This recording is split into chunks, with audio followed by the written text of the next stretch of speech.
Hey everyone, it's Jess Martin here from Agile Dog Training, where we help you bring out the best in your agility dog. And on today's episode of Just Ask Jess, we're answering the question, how do you know if your agility dog is ready to compete? Let's jump in.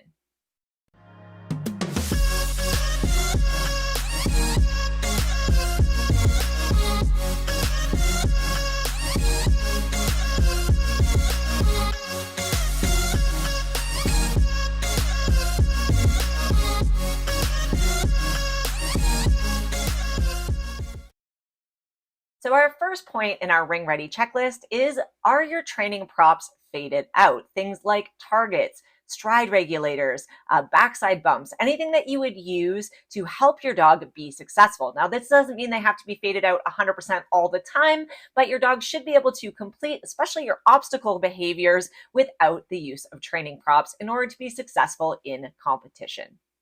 Point number two, are your rewards consistently left outside the ring? Now, we want to make sure that to be successful, our dogs are used to us not having food or toys on us during a run. Now, that doesn't mean you don't ever use food or toys when you're training with your dog, but if you're looking to prepare for competition, be sure that for the repetitions that you're using, actually running courses or practicing courses, your rewards are left outside the ring.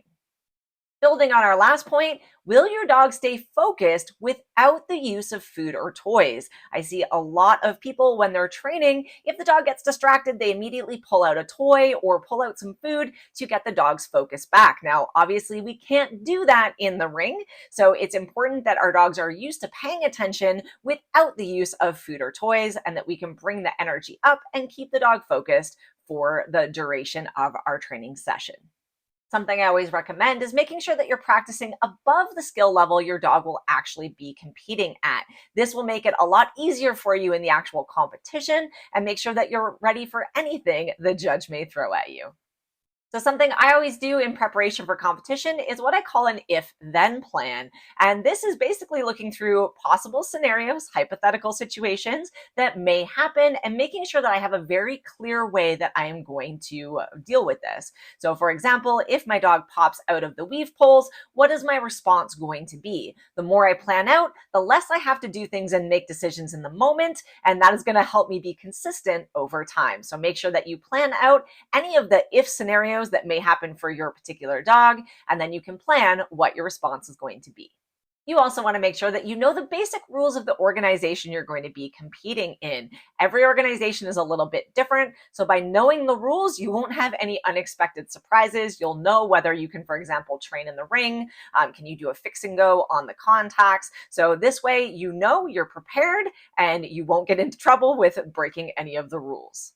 We want to make sure that we trust our dogs to be in control off leash. Agility is a sport that is done completely off leash in competition, so it's very important that we have that control. If you're not sure, or in practice you struggle to keep the dog engaged with you and you feel like you need the leash for control, you're probably not quite ready to compete yet. So we want to make sure that our dogs are consistent off leash before we enter our first competition.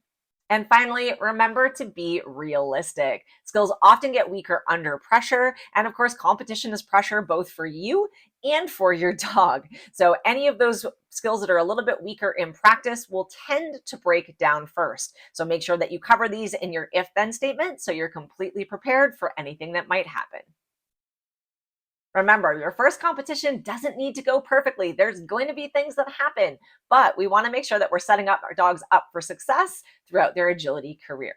So that's it for this week's episode of Just Ask Jess. If you have a question that you'd like to see answered, make sure that you head on over to Facebook and join my Agility Success Fundamentals group.